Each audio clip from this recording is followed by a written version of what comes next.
I'm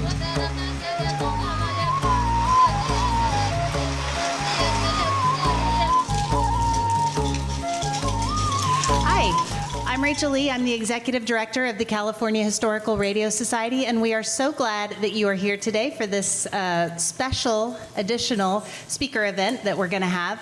I am going to pass it off to John to do the introduction of Russ. However, I wanted to make sure that you guys knew about our website and that we have a couple of really exciting events coming up, not the least of which is Radio Day by the Bay, which is July 19th. So I highly recommend you come check us out that day. It is a full day, all in celebration of radio.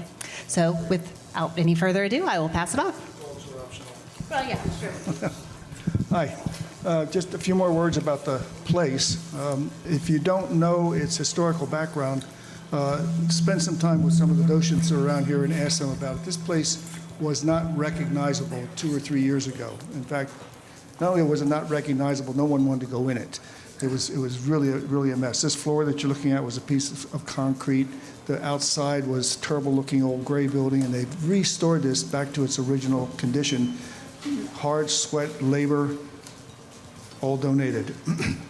The other thing about the Radio Museum is that on Friday evenings, they typically have a celebrity come in and give a talk along the way that he or she would have done in the day of their celebrityness. I just made up a word. And so this is in keeping with that, except it's Saturday afternoon and not Friday night. Russ has been in the broadcast business off and on probably for about 40 years. I don't want to say more than that because he'll hit me. But see, already I got a complaint. He has what I like to refer to as a radio voice, and you'll hear that pretty soon. One of the stories about Russ that he doesn't like told is when he got thrown in jail in Del Rio, Texas for stealing power amplifier tubes from XERF. But I'll let him tell you that story. So without any further ado, Russ. I just lost my microphone. Talk about professionalism. I just stepped on my cord. Not the first time. Let me do this here. You can erase that from the tape. Anyhow, welcome to everybody, and thank you, John, for that introduction. I'm glad you didn't say anything else about it. I've known John for many, many years, and he is one of the, they have the Hall of Fame here of Bay Area broadcasters. He was not a Hall of Fame member from that group, but John was a Hall of Fame member in many other groups. He's one of the leading analysts in the computer industry. And we know him and we've loved him for many years. And we have other people here. There's only one other radio legend I know, and that's Ginny Pryor from KSFO. KSFO, one of the legends of KSFO. And the rest of you, and we've got some ham radio operators here. We've got, I may reference a couple of you as we go along. Radio inspired basically my whole career. It started off when I was very, very young. And it started out when my parents went into the living room and watched a new television show back in the 1950s. It was an accordion player from North Dakota by the name of Lawrence Welk. And here's the story of what inspired me to go back into my room and listen to the radio. 1950s Minnesota was a quiet place. Aside from moms yelling for their kids to come home for dinner, and in one instance, a cat, there was little loud talk in my Minneapolis neighborhood.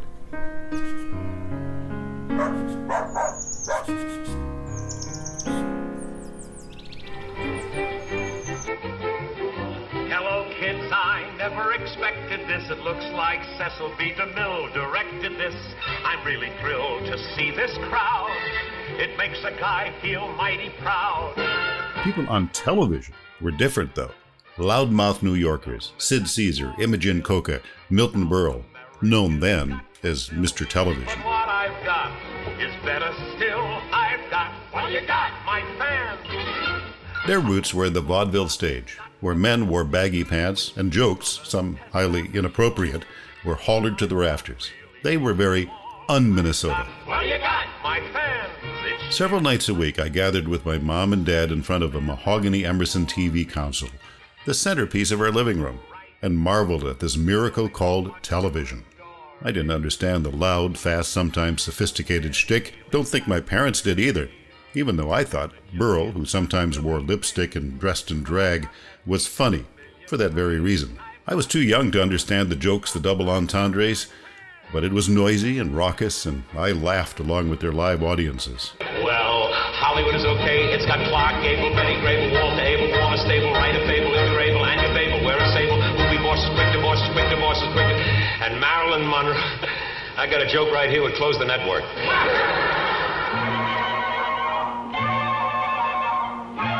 From Hollywood, the one, the only Lawrence Welk and his champagne music. Presented by Dodge and your neighborhood Dodge dealer. But in 1955, our living room became quiet in a very strange way.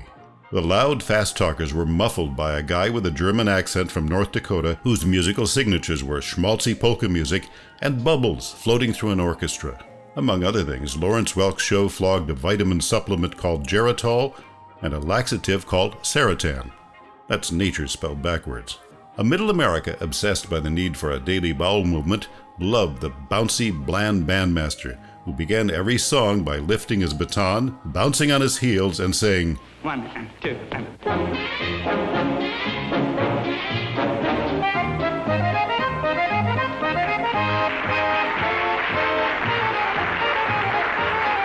TV bosses discovered that targeting America's heartland made good business sense, that there was a huge market in quieter people. Welk looked like the grocer near my grammar school who taped pennies underneath his glass counter and with a fat stick swatted the little hands that tried to steal them. In kind of a strange way, Lawrence Welk turned me onto a much smaller brown box, the radio. On nights when my parents watched the Champagne Music Maker, I trotted off to my room and warmed up my Bakelite AM radio. I can remember the smell of the dust frying on the vacuum tubes. Radio took me to faraway worlds, squeals and voices bouncing off the ionosphere and landing in my little box. 50,000-watt voices pouring in from New York and Chicago.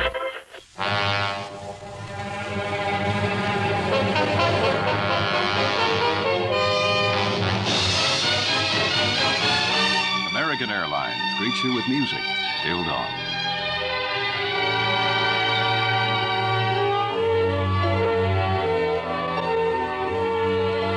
Some of the voices were like cream cheese.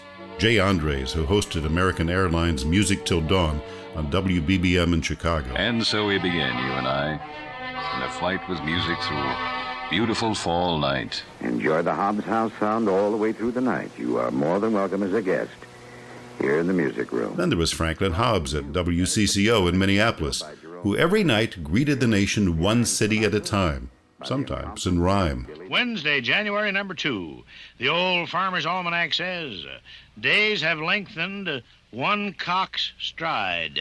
Cedric Adams, with a voice that sounded like he gargled broken glass, was a legend where I grew up in the central U.S.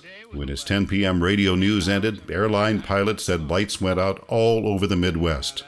But Adams flopped on television. Many years later, I shared an office at a university with a former CBS television executive who had flown out to Minnesota to determine why. He said that while Adams sounded warm and friendly on the radio, he looked too elitist for a Midwestern audience. They didn't mind that he was rich, that he sometimes did his radio broadcasts from his yacht on a nearby lake. They couldn't see him. When they did, sitting behind a desk with fake leather-bound books behind him, they decided that Cedric was not one of them. Should have given the man an accordion. When I was 13, I met Adams on the street and bravely introduced myself. He invited me to join him in the studio for his broadcast. He gave me my own set of earphones. I became smitten by radio.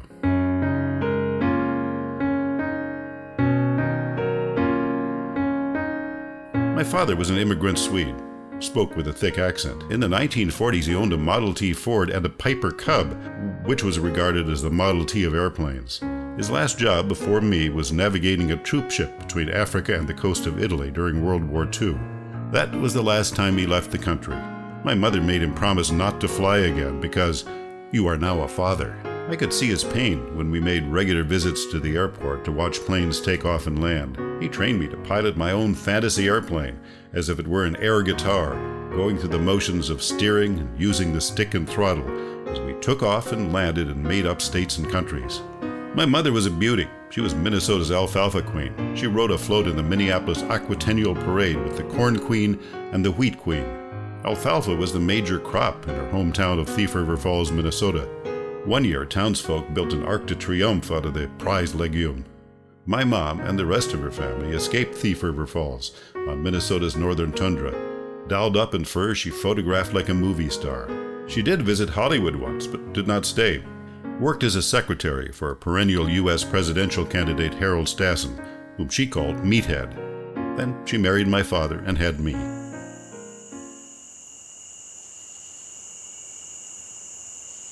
My father, the navigator, knew the stars. He showed me the astronomical charts and mathematical tables he used to guide his ship. There was a wheat field in northern Minnesota, away from the pollution of streetlights, where he often took me to explore the skies. One night, we saw the ballet of the Aurora Borealis. He said the northern lights reminded him of the shelling he saw on the horizon as he navigated the Mediterranean. But on one clear night in 1957, we witnessed something that was not of nature. Not the fireflies dancing themselves into a mating frenzy, nor the planets or galaxies that held their marks like bet players, nor the shooting stars doing their swan songs. What we strained to see was a tiny speck moving across the horizon, a beach ball-sized sphere called Sputnik. I was too young to worry about the Russians in the Cold War and the notion that Sputnik could be a weapon of mass destruction. I was too young to have known of Jack Kerouac, who had just published On the Road, or The Howl of Allen Ginsberg. I didn't read Ginsberg until college, but I heard my mom joke about the beatniks. Beatnik, coined by San Francisco columnist Herb Caen, turned a cultural movement into a joke. But what I did see that night was that there was a world far beyond the grip of gravity and the borders of my neighborhood. Later, we turned on the shortwave radio. 20.002 megahertz was Sputnik's address on the dial.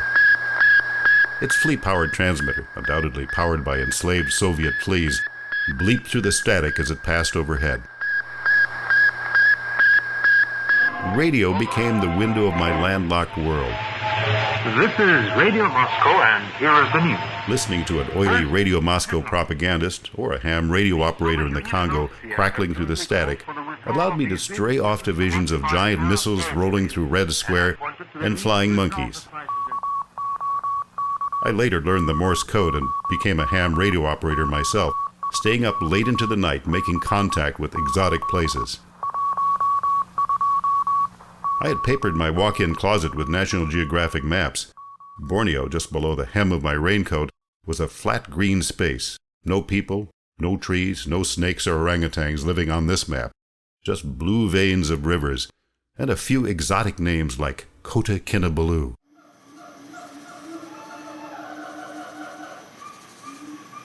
Years later, I lay in the bow of a boat directly on the equator, puttering up a small tributary of the Mahakam River, a main artery of that flat green blob of the real Borneo.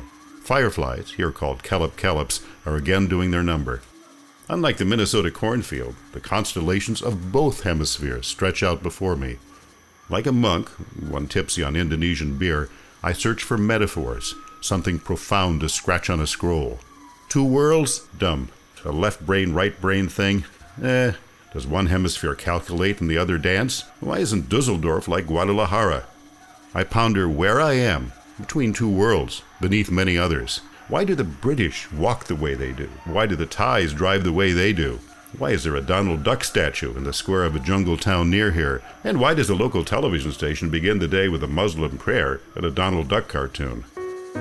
This was the real world, piquing more speculation and fantasy than any rant or squeal I had heard on the radio. I wanted to see, smell, hear, and feel it for myself.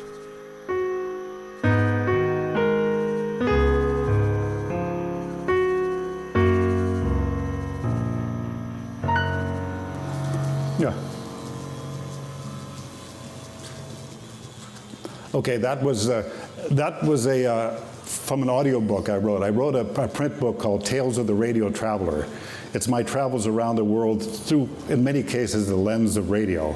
And that's the longest thing you're going to hear today. But that was the opening chapter of it. That sort of set the stage for this. These are some of my old radios. That's a Collins 75A1 for you ham radio operators, and there are a few of you in the audience. An old Hallicrafter's shortwave receiver, and that's a national transceiver. That is a national transceiver. And I was a nerd as a kid. I built stuff, I built radio stuff, I animated my toys with an 8mm camera, and I built a 1,000-watt transmitter. I built an amplifier that had 1,000 watts, and I almost fried myself with this damn thing. Almost the same, I almost did that with a crystal set almost. I made a crystal set, and I hooked the ground to a radiator, hung out a little antenna, and I plugged it into my cousin's guitar amplifier and just fried the house. Anyhow, I got my first job in radio when I was in high school. First at an FM station, a small FM station. This is my first remote, just out of high school. And for a while I worked at that, but I had to be big time. At that time, FM radio was, this was for hi-fi nerds and stereo nerds and audiophiles, those kinds of people. The big time action was in AM radio. And I got my first AM radio job. Minnesota has 3 sets of seasons. One is your standard spring, summer, fall, winter. The second involves baseball and football, the Twins, the Vikings, and to some, the University of Minnesota Golden Gophers, symbolized by a bulked-up cartoon rodent in a jersey. The third set marks the seasons during which certain breeds of wildlife may be legally blasted away or trapped by Minnesota hunters. It begins in the winter with beaver. Geese and crows become fair game in March, followed by bear and elk. In August, there's a lottery for the privilege of hunting down prairie chickens. Rabbits and squirrels have their day of doom in September. And at the end of September, hunters celebrate the Super Bowl of hunting, the duck season opener.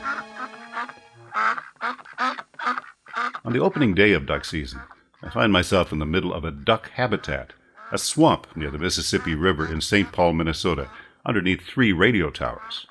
It's an axiom of radio engineering that the gooier the muck, the better the electrical grounding and the stronger the signal. An electrical ground acts as part of an antenna.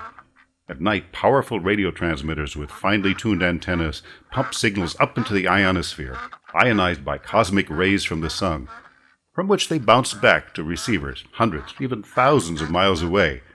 This is why AM radio stations often share habitat with ducks.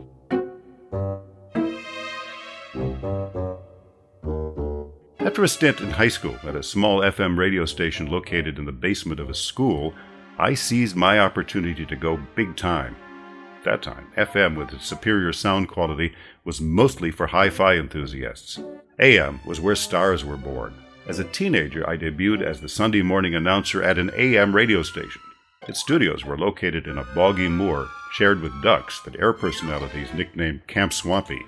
I was hired to replace a man who was so boring that he became known as the talking test pattern, an allusion to a static chart set up in front of early television cameras to align them before the broadcast day. The station was run by a former Golden Gopher football star we called Cleats on the air. At staff meetings, he screamed, "God damn it, don't call me Cleats." His face glowed like a vacuum tube as he waved his plastic-tipped cigar, indented by his tooth marks.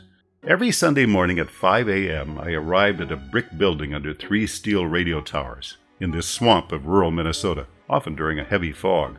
The interior was dominated by one large room. Along one side was a long metal cabinet festooned with a mad scientist's array of dials and meters. A huge vacuum tube glowed behind a glass window like a mystic eternal flame. There were turntables and clattering tape machines. A window opened up into a studio dominated by an auspicious solo microphone labeled RCA. Nailed to the window frame was a rubber dildo, a staff mascot named Dr. Pecker. A well-known technique when you are alone in a broadcast booth is to affix your attention to some object, pretend it is a person, and talk to it. Sometimes the good doctor was that object. I entered a room filled with pimply young men and spent-looking young women, groupies who hung out with the all-night disc jockey. One of the regulars, who called himself Charlie Gringo, had outfitted a panel truck as a love nest. An out-of-towner, his weekly visit was pre-announced by a call from a phone booth on the road with the pronouncement, "Charlie Gringo is back in town." Alas, Charlie was banned from Camp Swampy after he pulled out a pistol and blasted a hole in the ceiling during a news broadcast. The shot heard round the town. The overnight crowd cleared out by the time I sat down for my solemn Sunday morning with my pile of preacher tapes, recorded shows like the old-fashioned revival hour. Some were sponsored and begged for money, or as with the Mexican border blasters, sold Bibles and prayer cloths. I made my announcements, my engineer set an alarm clock, and we both dozed off during the sermons.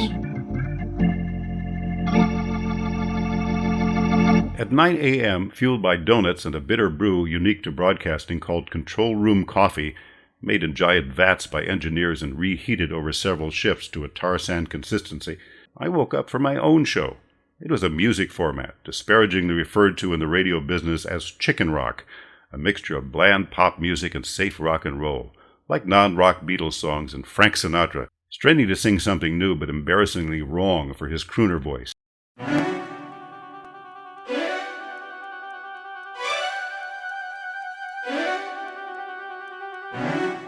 Mid-morning, the classical music announcer arrived to do his live program on the sister FM radio station. The classical shows were mostly pre-recorded, and one morning it took 4 hours for a listener to call in to inform the station that the tape was running at the wrong speed. The tiny FM studio was not air-conditioned, and the classical announcer normally stripped to his waist. One morning he opened his wooden box of pistols and cleaned them during long passages, passionately swinging his arms and guns as the music crescendoed.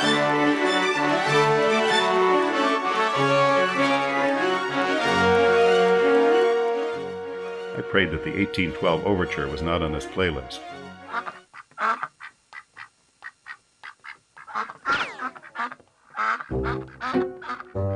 On the opening weekend of duck season, tragically, some hunters get so wound up or careless they accidentally shoot each other or themselves. At least one dies every year. I had the task of delivering this bad news about the fate of a couple unlucky hunters on a radio newscast. As I launched into the story, I took a glance out the window at my engineer. The sides of his mouth began to curl up into a wry grin. He pressed the intercom button and talked to me through my headphones. Quack! My voice began to strain as I worked my way through the story. Out of the corner of my eye, I saw the disc jockey through another window in the next studio turn his head to me. He pressed his intercom button. Quack! Holding back a very inappropriate laugh, my voice began to crack as I read the names of the dead. Then in unison came the sound of a flock from all over the building. Quack! Quack! Quack! Quack! I stopped, turned off my microphone, choked, and turned it on again. But I couldn't go on. I cut short the newscast and signed off. The studio hotline lit up. It was Cleats. "What are you doing with my goddamn radio station?" he screamed. I managed to keep my job, but quit a short time later. Anyhow, I'm sure Jenny has stories like that too. She started in Minneapolis and came to San Francisco, and that was WLOL, by the way, that AM radio station out in the swamp next to the bridge, the Mississippi River Bridge. Anyhow, I went on to television from that, WCCO in Minneapolis, and then KOVR in Sacramento and KRON TV, and I sort of started specializing in documentaries. That's me on the left at Folsom Prison. I did a series on the California prison that actually won some awards, and that's with me wiping out a bunch of bad guys on TV when we got into a shootout duel. Anyhow, I spent some time in that, but then I left that business, and there's somebody sitting in the room here, John Hewitt. I went to San Francisco State and taught. I taught broadcast journalism, and John, sitting at the back there, John retired there. I only was there for 4 years, and John has trained some of the broadcast legends of the Bay Area. He retired there years later.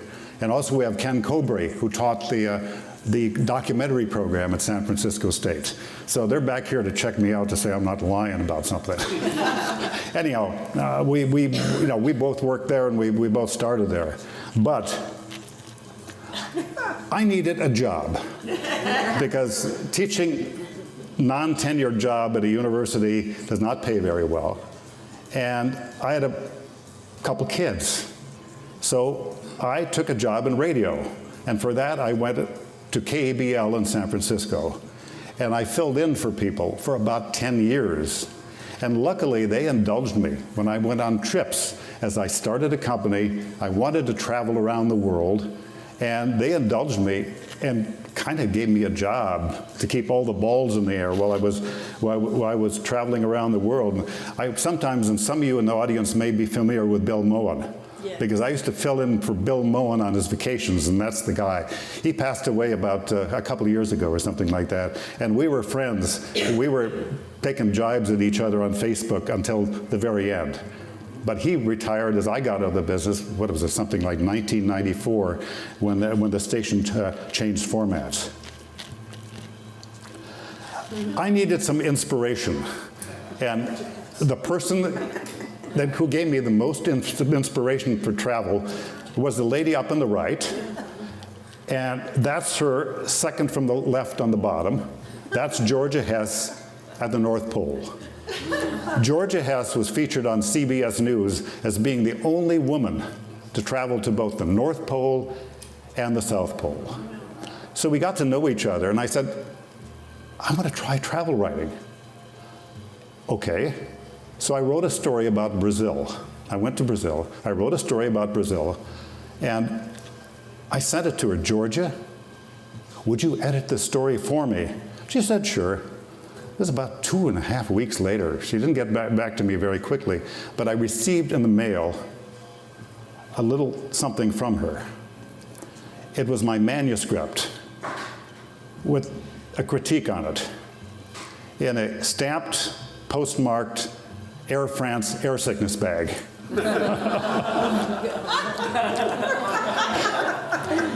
Anyhow, I ended up selling the story, and it was the lead story in the LA Times travel section.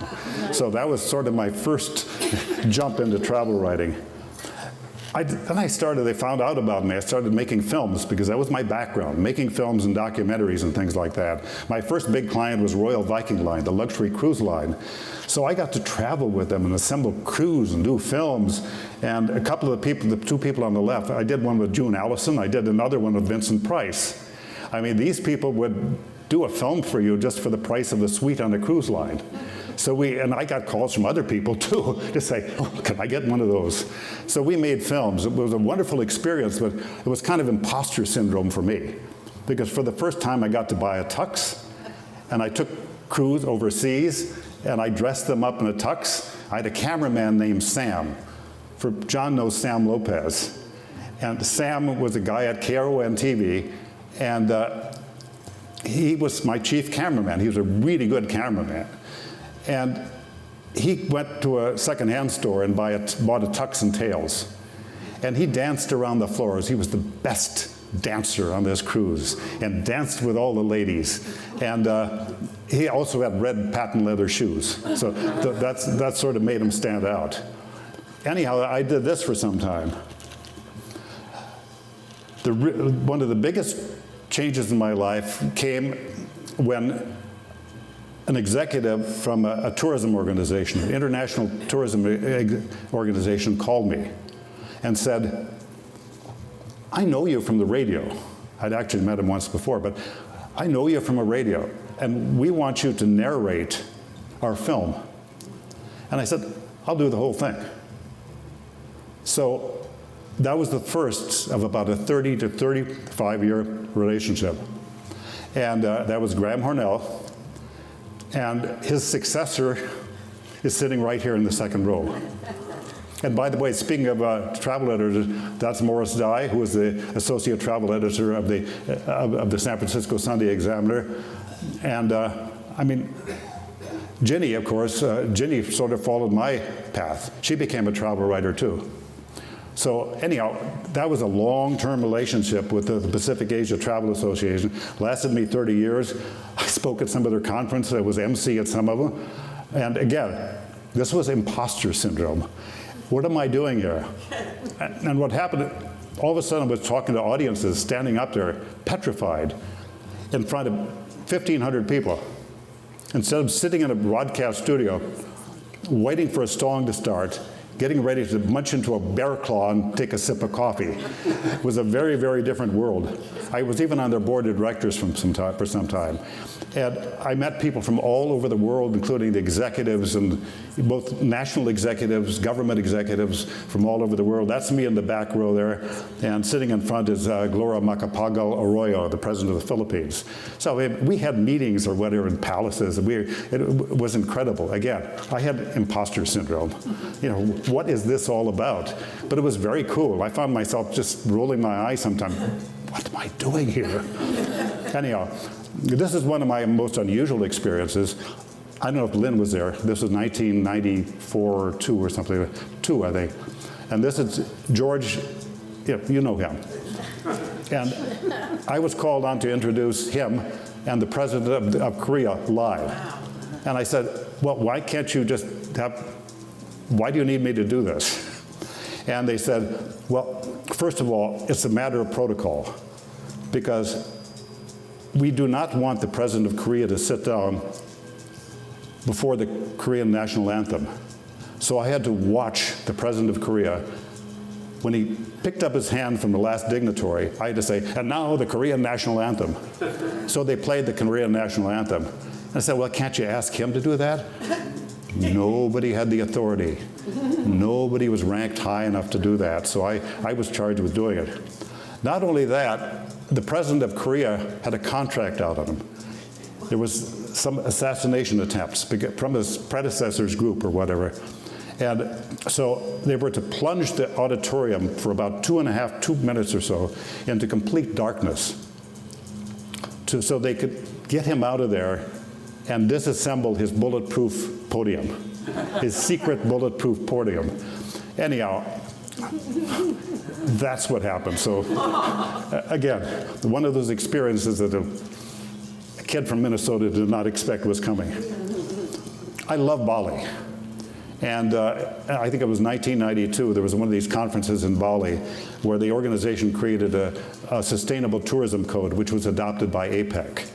And it was a very important meeting and for a lot of people. But I got a chance to walk around Bali after that conference. And one of the beauties of going to these things is you got a chance to travel to other places and spend your own time at these places. At least the first part of it was on somebody else's nickel. So once in Bali, after this particular conference, I took a walk in Bali. I saw scenes like this. And I met a guy. I met a guy walking around a rice paddy, and he introduced himself to me. He said, hi. I forgot his name. But as he started talking about his kids, he started talking about his family. Very, very friendly guy. And he asked me about my kids and my family. And he said, how would you like to go to my brother's wedding? What? And he said, yeah, my brother's the Prince of Bali. So they came to my bungalow or whatever, they dressed me to go to this wedding of the Prince of Bali. And here are some of my home movies.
I also developed a relationship with the country of Nepal.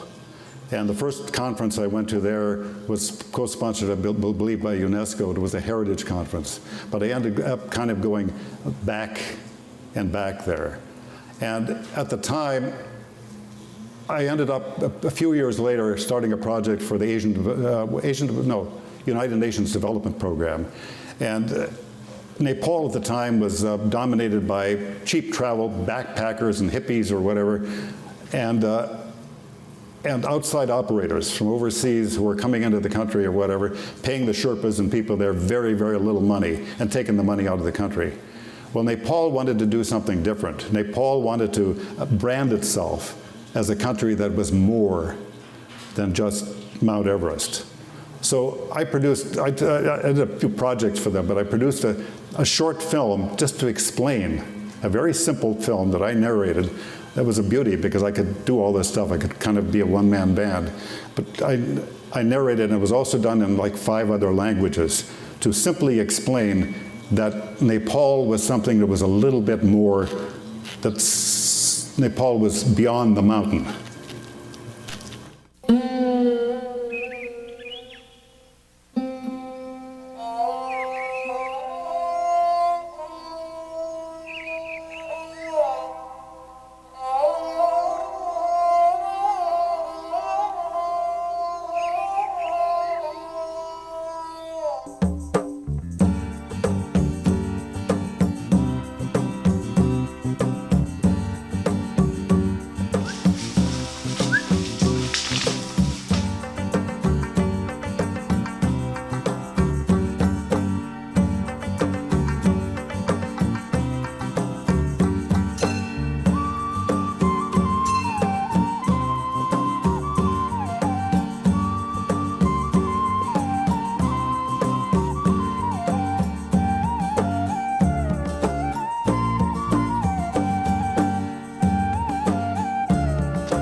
Nepal borders the jungles of India in the south and the mountains of Tibet in the north. It is slightly smaller than the state of Florida. Nepal is famous for Mount Everest, but there is much more if you look beyond the mountain.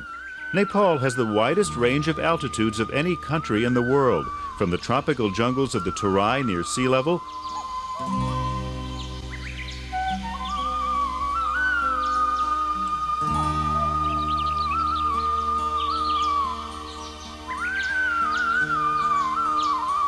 to the highest places on Earth.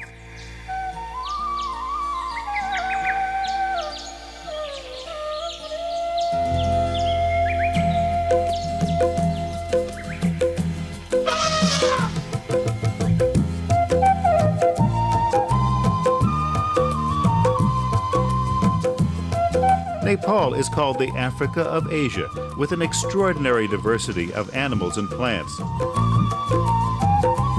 including 840 species of birds.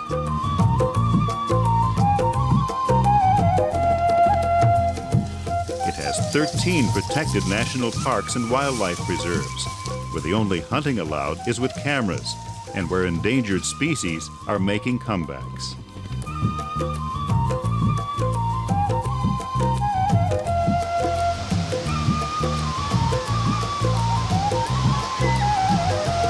In Nepal, rivers rush from Tibet to India, offering some of the prime whitewater adventures on Earth. You can river raft from a mountain trek to a jungle safari.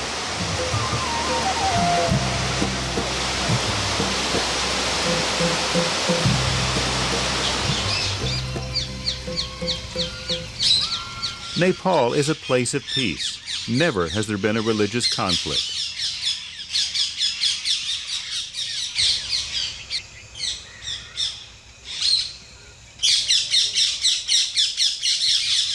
It is a Hindu kingdom, but it is also where the Lord Buddha was born, in Lumbini, one of the many places in Nepal that UNESCO has designated a World Heritage Site. It is where Buddhism and Hinduism live in harmony, in a complex blend of beauty and ritual.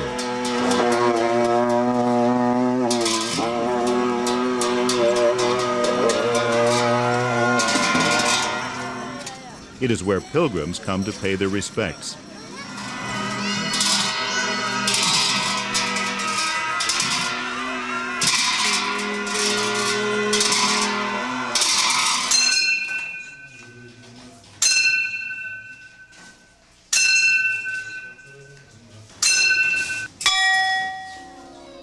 Nepal is an independent Himalayan kingdom, sometimes called the last Shangri-La,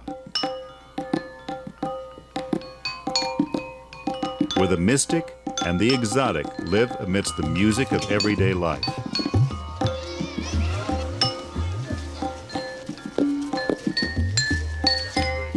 The Kathmandu Valley alone has 7 of the world's most important heritage sites.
Nepal has 36 ethnic groups speaking almost 100 different languages and dialects.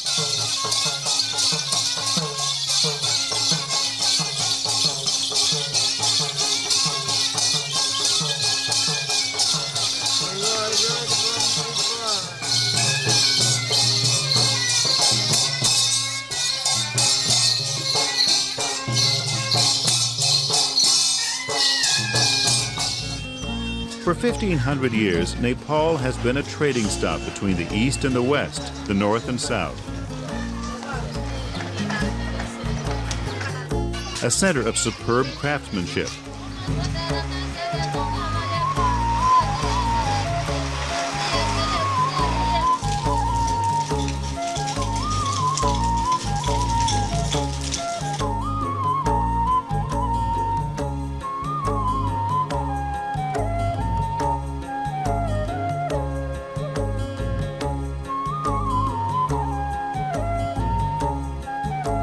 And fine art.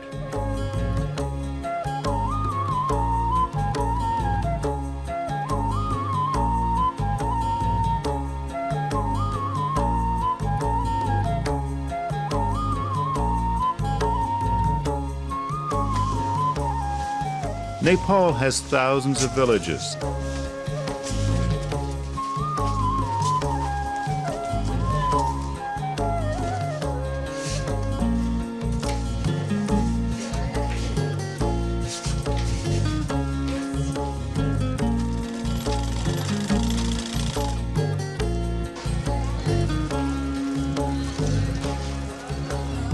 Some can only be reached by foot.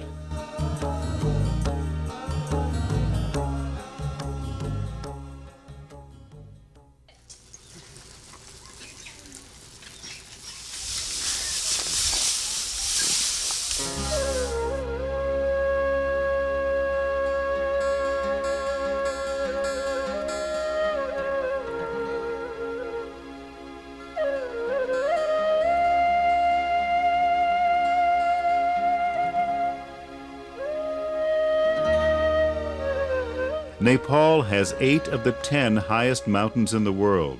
240 of them are higher than 20,000 feet. Many are easy treks. Some have never been conquered. Nepal is the top of the world. Mount Everest, the highest place on Earth, is still growing as the movement of continental plates push it higher and higher.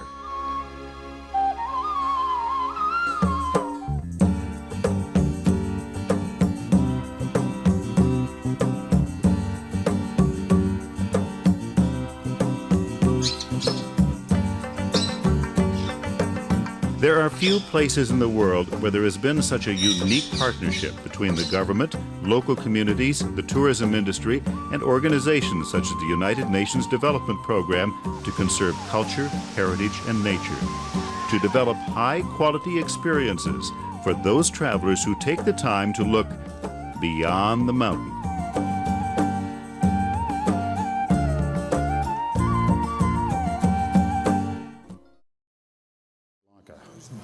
And I was sent there, I went there to do a film on the future of travel, the future of tourism. And I went there to interview with this guy. Chaos is inevitable and also, to some extent, I think is desirable. If the future was totally determined, it would be very dull.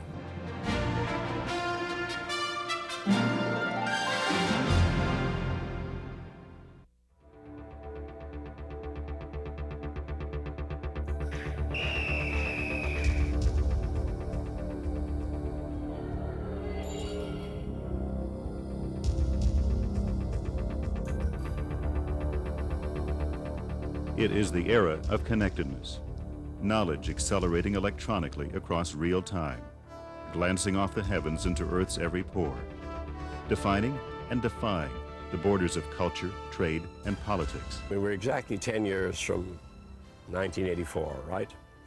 And we have this fantastic situation where Big Brother isn't watching you, everybody is watching Big Brother. No, she's bottling up. She's injured. Oh, poor dear. Come on, love. Come on, Pepsi. Come on, sweetheart. Come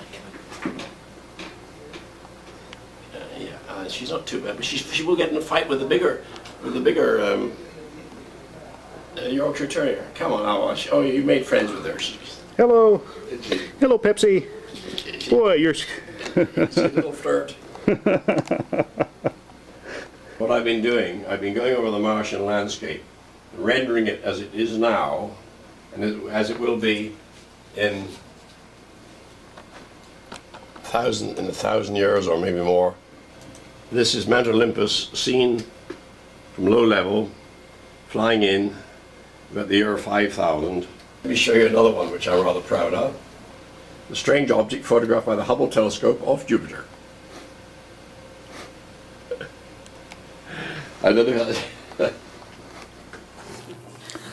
He published a book the year after that called The Snows of Olympus. Those were his renderings using I think it was an Amiga computer, but using a program called VistaPro. And you probably know about that. It was a kind of a fractal design program, and he was a friend of Mandelbrot, the inventor of fractals. He was a friend of everybody. He knew everybody in the world. Anyhow, it's one of my most fascinating experiences. I did get back to Borneo, and that's me with a 1980s vintage video outfit, a television camera, a VCR, and a bunch of tapes, getting ready to get into a canoe in Borneo. So we did get to Borneo, and we did do some cave crawling. And this is an audio feature. This was a radio feature. It ended up being a radio feature and an audio feature. This is really kind of a lost horizon sort of world. As I walk through the cave, I look up through the cavern's chimney at blue sky and the lush vegetation of a jungle plateau, half expecting a B-movie brontosaurus to poke his head through the hole. Wet rock here. Oh, it feels good. A little stalactite dribble down your back. Oh, okay. Oops. Yeah. It's easy to understand how the cavemen developed their vocabulary. They had to schlep around on bat and bird guano. Here's the squishy stuff. It's kind of fun, though. It's sort of like a Laurel and Hardy pie fight. You can't avoid getting dirty, so you might as well just jump in and slosh around in this stuff. I came back, whoops, in the river again. Oh, I got a shoe full.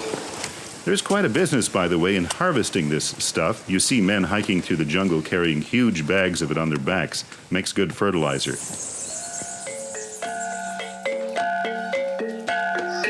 Hurry, we'll miss our flight, insists Donald Duck. Indeed, we'll have to march 4 kilometers through the jungle, shuttle across a river in a tippy canoe, and drive several hours to the airport in Miri, an oil town on the Sarawak-Brunei border. Alas, I will miss Nia's daily media event. Around sunset there is, they say, quite a stirring. Bats screech and birds scold and flutter as the cave cycles from day life to night life. Swiftlets swarm by the thousands into the cave, perhaps to find their nests missing, and bats flap out into the night. Visitors to the cave at this hour are warned to wear disposable headgear. We do a forced walk through the jungle, looking up into the trees, snapping pictures. I lose my step on a bridge and jam my knee between 2 planks. Takes 2 people to pry me out. Hurting badly, I hobble on. We arrive at Miri Airport 10 minutes before the last flight of the day to Kuching, the capital of Sarawak, and we find that there are no seats left in economy. Cool, an upgrade to first class. I limp aboard the Malaysian Airlines jet, sweating, knee throbbing, feet swelling inside of terminally soiled sneakers, and you should have seen my white t-shirt. I am seated next to a Malay man in a perfectly tailored dark business suit, probably an oil executive. There is Dom Perignon on the menu. It is first class, but I sheepishly settle for a local beer, which I gulp, while trying to avoid eye contact and trying to avoid making broad gestures so as not to fan my ill wind around.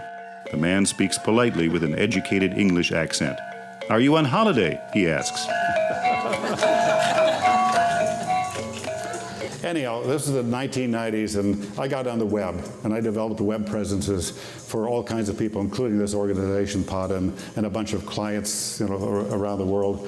And I started my own website called connectedtraveler.com. It was one of the first travel magazines on the web.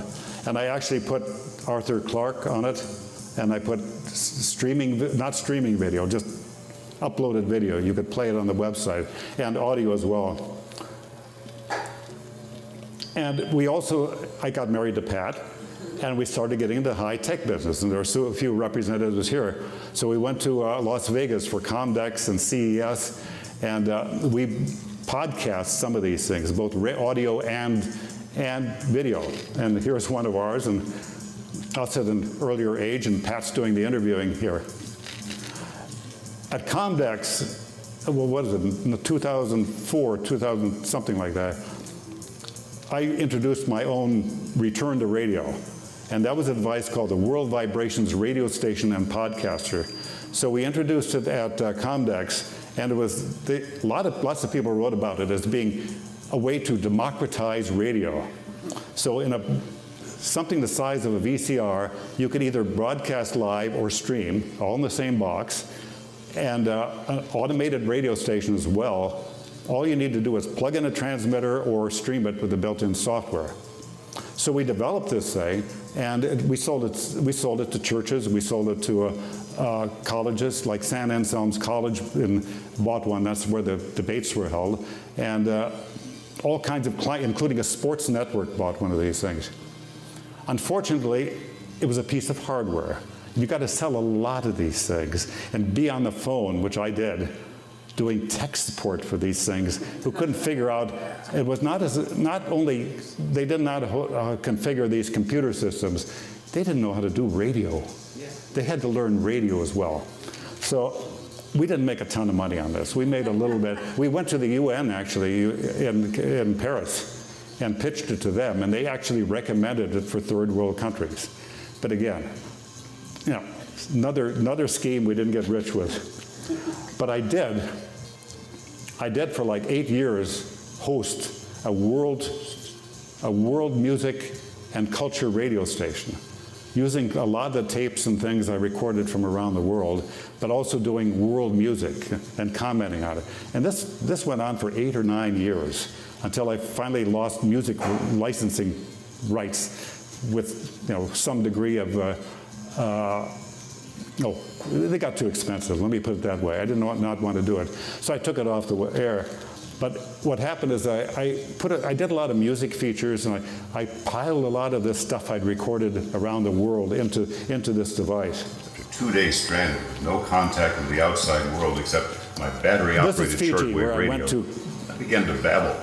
I sit alone at dinner next to a seawall, notepad in my hand with nothing to write. The girl who did it. I listened to the news from Radio Fiji reporting new rules imposed by the island's new leader. The military government of the Republic of Fiji will now be responsible for protecting and fostering Christianity in Fiji under a decree on fundamental freedom. I watch honeymooners mooning at nearby tables while waiters pick up sea snakes with sticks and toss them back into the water. They're poisonous. I'd better tip these guys. It is my final night. A choir has come in from Kandamvu, another of Fiji's islands, and they've invited me to make a recording. I'm picked up at my hotel by a man who dresses me in a sulu, a traditional Fijian skirt worn by both men and women. He drives me to a farmer's house where I buy an armful of kava root as an offering to my host, much as I would offer a bottle of wine at home. We drive up to a small house overlooking the ocean in the port of Nandi. I remove my shoes and enter. About 20 men and women sit on the wooden floor around a tanoa, or kava bowl. I take my seat, cross-legged in front of them. My host wraps my root offering in a cloth and pounds it to a pulp in water.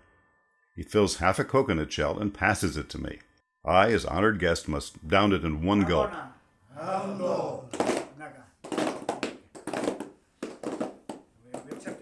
The bowl is passed around the group, and the ritual is repeated. My lips are starting to feel numb from the peppery brew, but it is a pleasant feeling. But like everything else, there is a song in this ritual.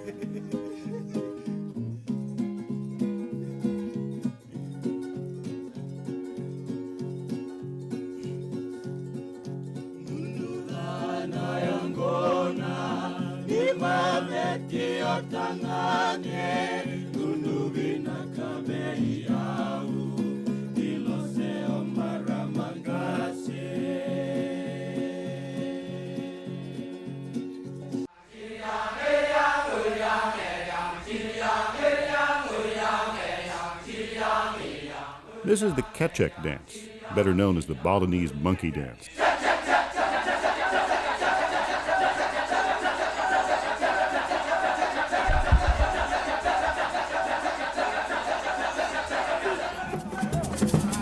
In Salvador de Bahia, Brazil, which has probably more street festivals than almost anywhere else in the world, you cannot escape street samba. It may not sound very professional, but you have to admit, it does have rhythm.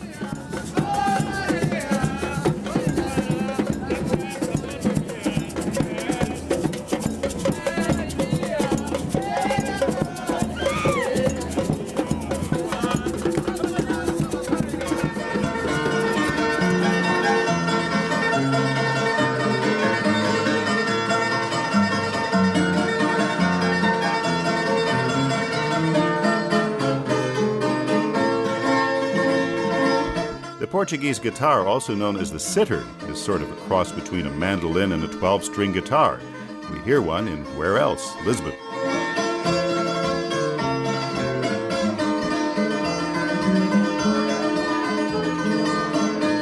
One of the greatest free shows in the world is at night at the Piazza San Marco in Venice, where you can wander from restaurant to restaurant and experience what amounts to be a battle of the violins.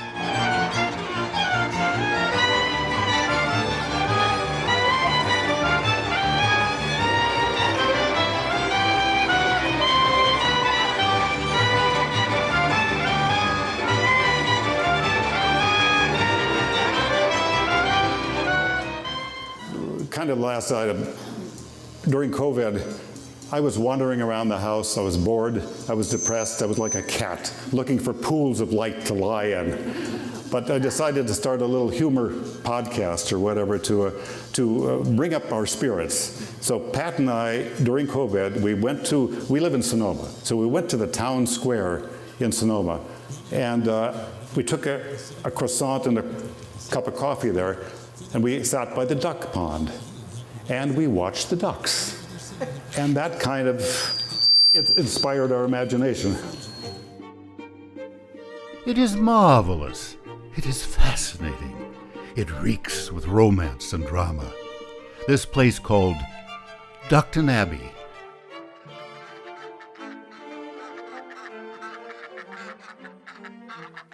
Okay, knock off a silly accent.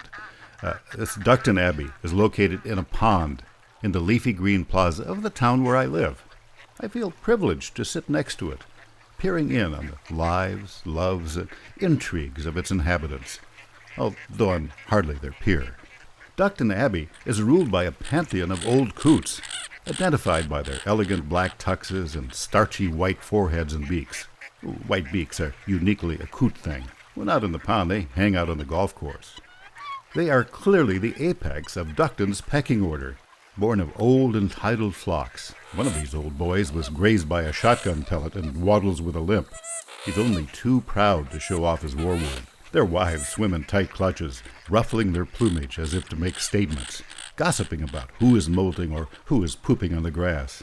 The women are led by a wise old dowager duck, the Dorothy Parker of Duckton, who quacks in clever couplets. An old tufted duck named Nigel manages Duckton Abbey day to day. His head is topped by a puff of feathers, like the tousled hair of an orchestra conductor. Nigel is the calm quack that keeps everything puddling along smoothly. He calmly watches over moms as they lead queues, or should we say rows, of downy ducklings across the lawn, leading them back to the safety of the abbey when they are chased by human toddlers. Studly male mallards strut about, showing off their shiny green heads and purple epaulets. One named Trevor is especially attractive to the ladies. Trevor is a free spirit, a dabbling duck, certainly not a diving duck or bottom feeder. Attracting females for him is duck soup. But Trevor wants to trade up in the pecking order to the daughter of an old coot, rather than settle for one of the drab females of his own kind. We're always circling. Trevor did grab the attention of a comely heiress to the royal family named Titania, who was questionably part Muscovy. Nightly they sneaked off together and trysted behind a recycling bin. Coots are not even our breed, whispered Nigel in a guttural quack. Alas, Trevor and Titania were caught in the act by an old coot out for a stroll.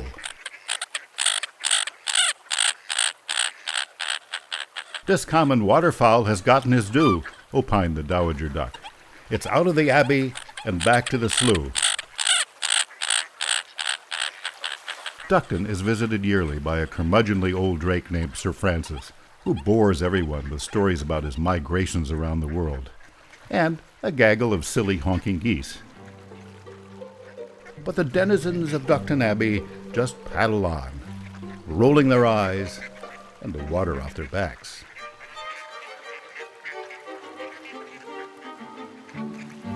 This is Russ Johnson. Okay, what you do, back to radio and back to what inspired me.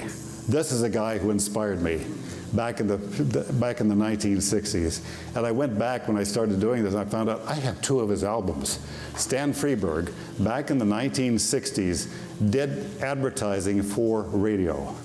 He and Sarah Vaughan. And he kind of proved to everybody that radio can stoke your imagination, that you can do things on radio that you can't possibly do on television. Radio? Why should I advertise on radio? There's nothing to look at, no pictures. Listen, you can do things on radio you couldn't possibly do on TV. That'll be the day. All right, watch this. Okay, people, and now when I give you the cue, I want the 700-foot mountain of whipped cream to roll into Lake Michigan, which has been drained and filled with hot chocolate. Then the Royal Canadian Air Force will fly overhead towing a 10-ton maraschino cherry, which will be dropped into the whipped cream to the cheering of 25,000 extras. All right, cue the mountain.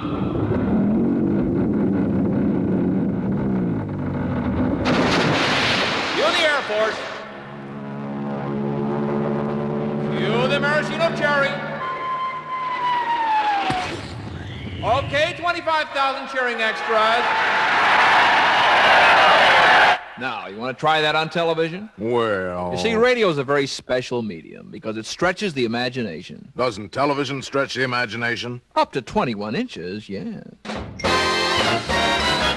Who listens to radio? That go where you go medium called radio. That's with you every night through the long commuter fight, and in the morning with your toast and mama lady-o. Who listens to radio? Singapore. Who listens to radio? Only 150 million. 150 million people. That's all.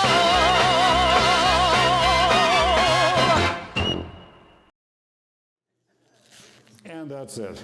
This is my radio station right now, the only one I have. I'm in Sonoma. This is my ham radio, circa 1980s sometime. And it doesn't get much use. I have a terrible antenna. I turn it on, all I hear is static. And I usually go back there when I want to pick up a bottle of Pinot Noir. Because we're in Sonoma and this is our wine cellar. Anyhow, I'm W6NFC for your hams in the audience. Anyhow, I wrote a few of these are cuts from my audiobook or whatever based on this book.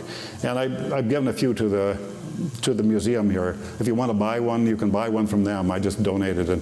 And you can find all my stuff or whatever at these places. RussellJohnson.com or ConnectedTraveler.com. Anyhow, that's it. Thank you, Russ. Does anybody have any questions for us? We'll take some questions if anybody has questions. Yeah. When you were sort of at your peak travel reporting times, how much of the year were you traveling? Actually, probably 2 months of the year, 3 months at the most. I think we went to places for like 2 weeks to 3 weeks at a time. And one of the problems with that is, and even when I got married to Pat, she had clients overseas too. And we went to a lot of conventions, and we stretched these things out. So, and one of the things I miss doing this is spending more quality time in some of these places. Places like Nepal, I spent quite a bit of time. But some places I was just touched down. But luckily, during those times, those short times, I had, really some great experiences. And luckily, during some of those times, I just went out and explored for myself. It wasn't so much time, but it was a time to explore. And sometimes I got back, sometimes alone, to a hotel at night. And I sat and I dug out my laptop and I started to write. I mean, what I'd seen during the day, write little diaries and things like that. So it was quite the experience. But sometimes, like some of these meetings, like PATA meetings, I know I flew out there for 3 days or something, or doing a client thing or something in Taiwan or something. So we just went out there for a few days. But there was enough of it, and we did it, we did it enough times. But as far as travel writing, I didn't take very many, like travel writers do, like familiarization trips and things like that. I did very few of those press trips and things like that. Mostly we were invited by friends and people, and we traveled with friends and people. So that was really a good thing, because we saw some of the local people. And we had one friend, and Hiran Curry is an old friend of both of us. And he's a Christian, he's a devout Christian. And he lives in, he's a devout environmentalist, a guy, I won't tell his whole story, but he really put his money where his mouth was in developing sustainable properties and things like that. But I was to a party at his house once. He's a devout Christian. And he says, every time I talked to him, he said, God bless you and everything. I went to a party. We had Muslims, we had Jews, we had Hindus, we had Buddhists. I mean, this was a wonderful world of inclusiveness. Any other questions for us? What places are still on your bucket list? Oh, I don't know. We've never been to like Southern Africa. So I don't know if it's on our bucket list or not. We've been invited to go to Malta in the fall. So I don't know. We don't have bucket lists. We kind of say, we kind of go by impulse sometimes. And we actually have friends who do workshops. So we have a photographer friend, and who is an A-list advertising photographer. He just calls us up, do a workshop with us. So, and usually his friends, it's a whole bunch of friends. We go and we take pictures, and he also teaches art. And Pat's a wonderful painter, and we do art, and we do art classes, and we just look at each other's work, and that's been a lot of our travel for the last few years. And he's having his birthday this year in Malta, so we may just go there. But it's good to see friends. I think now if I were traveling, rather than going to on a destination list, I would go to visit friends. So we have lots of friends in Australia. We have lots of friends in like Singapore and Southeast Asia. In Thailand, we'd go back there. But I think it's all about friends now. More about friends than anything else. There was a question back here? Sure. What years did you work for cable? Oh God, I was there from, when was it? I think the early 80s or late 70s until 1993 or 4 when they changed formats. That's when Moen was let go too. So I think I left just before that or something like that. So those were the years, but I wasn't there all the time. I was filling in, and it was a good gig. It was a well-paying gig. It was a good union gig, and it got me my AFTRA pension years later, which I built over the years through working for several places. That was nice about broadcasting and AFTRA, SAG, and things like that. You had a portable pension. You could take it around wherever you went to work. Lynn. I feel like podcasts have really, it's like the new evolution of radio. Yeah. And I listen to so many podcasts compared to how much radio I used to listen to. Do you listen to podcasts, and do you have favorites? Very, very few. Favorites? Only because we don't drive. Partially we don't drive, and we don't have a dog. Most of the people I know either drive a lot or they have a dog, and they do walks. And we're doing nature walks. Now, we don't want to have earbuds in. We like to get up in the morning and not even watch the news anymore. We listen to birds. We go outside and have a cup of coffee and listen to birds. Don. Just to get the history straight, didn't you have a University of Minnesota phase? Yeah. Yeah, or both Golden Gophers here. Golden Gophers, yeah. And actually, for a short time, I was the news director of KUOM, which is University of Minnesota Radio and Television. Yeah. Yeah, that was my entry kind of into the news business. Yeah. I worked at the Minnesota Daily. Yeah, competing media. So, anyhow, any other questions? Well, thank you all for coming. Well, thank you. It was, we've got a great turnout here for a Saturday afternoon.